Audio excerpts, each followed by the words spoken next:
our consciousness, infested our morality right down to our children, and has even worked its way into sporting entertainment on television, like a plague across the land. An immediate end to molestation by misguided government agents on the highways, on the byways of America. Our goals include production of sovereign identification by their agencies on our prescription, and passports that do not proclaim or imply subject class citizenship, but provide what a passport is supposed to do, safe passage through a war zone. We'll be bringing the war to an end too. Restoration of the trappings of proper de jure governance. That begins at the very beginning. As, in fact, all of those goals I've mentioned so far are in the first round. Our goals include restoration of the common law of the land, reining in of the God-forsaken admiralty color of law of venue so that it is strictly applied to the high seas as it was intended, and a bunch of other goals that will continue in a moment. We have to pause for a 1-minute station identification. You're listening to the Republic Broadcasting Network, because you can handle the truth.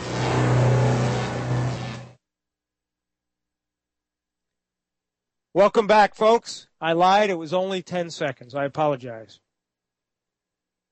Our goals include, and you can imagine how we're going to do this, restoration of the proper de jure judicial institutions, in particular the District Court of the United States and the one Supreme Court as constructed and restrained in the Constitution for the United States of America, circa 1787. We will be reabsorbing the de facto judicial monstrosities such as U.S.C. into those de jure institutions, and that happens immediately in Phase 2, just a couple of weeks after Phase 1. Our goals include a permanent termination of territorial government. Listen carefully.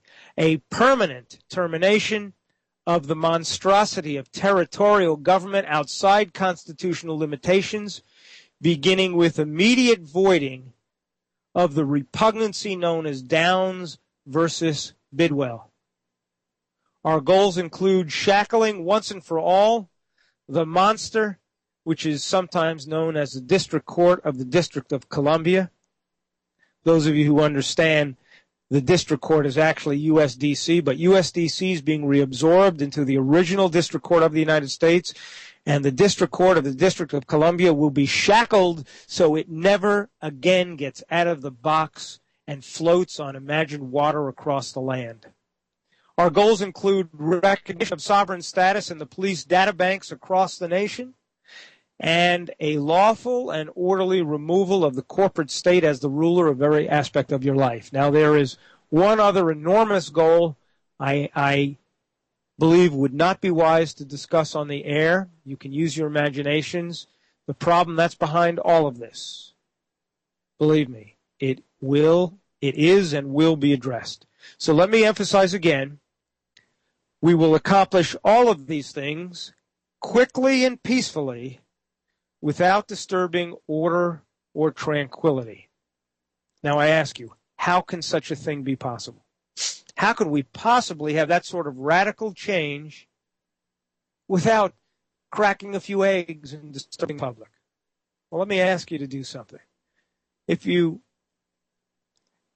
you ever paused, especially the diehard patriots who have been doing this for a long time, have you ever stopped a moment just to ruminate on how it is the bankers were able to replace the entire de jure government around the world, in all the industrialized nations simultaneously in 1933 without so much as a protest? What was that formula?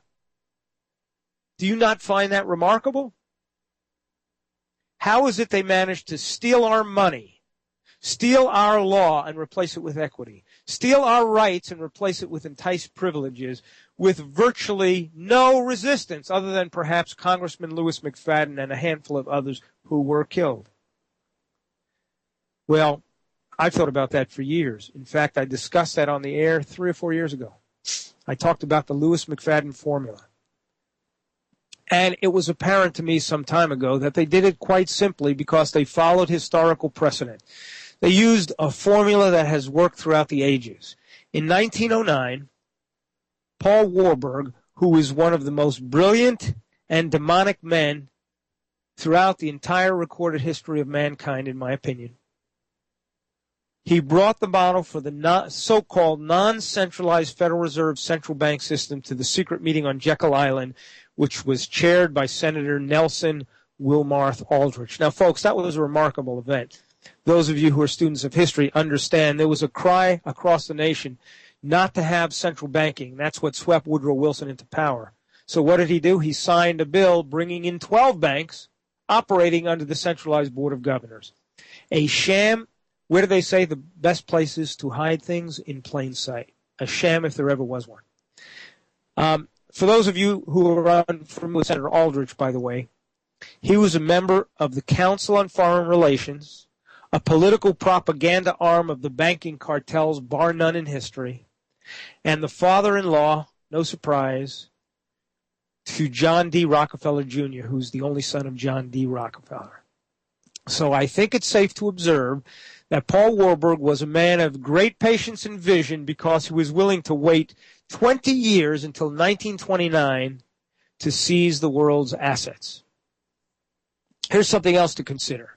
You might want to pause for a second and ask yourself, how did Franklin Delano Roosevelt, another one of those brilliant and clever demonic men, manage to confiscate almost all privately held gold other than $100 and personal jewelry by issuing Executive Order 6102 without inciting civil war? If that had been done openly at any time in American history prior to 1933, there would have been riots in the streets. How did he steal our gold? How did he steal our land by naming us as tenants on deeds instead of land patents and registering the deeds as state chattel property in incorporated counties, which replaced unincorporated counties without a whip of protest around the country? How did Roosevelt exchange our rights such as travel for privileges such as driving under a state-issued license without protest? How did he confiscate our labor by issuing securities represented by the security certificate known as the birth certificate without a whimper of protest? How did he get us to accept the mark of the beast to buy and sell in their system by promising trifling benefits through the Social Security system without anyone seeing through it and protesting? How did he manage to steal our law, the common law of the land, in existence in the country at that time for what, over 150 years, I would say, by substituting the civil action, the commercial facade which is needed for a corporation to maintain the veil of legitimacy when a corporation attempts to claim it's been injured by the living man who created it, and making that substitution, substituting equity in place of law in the Federal Rules of Civil Procedures Act of 1934, again, without a hint of protest.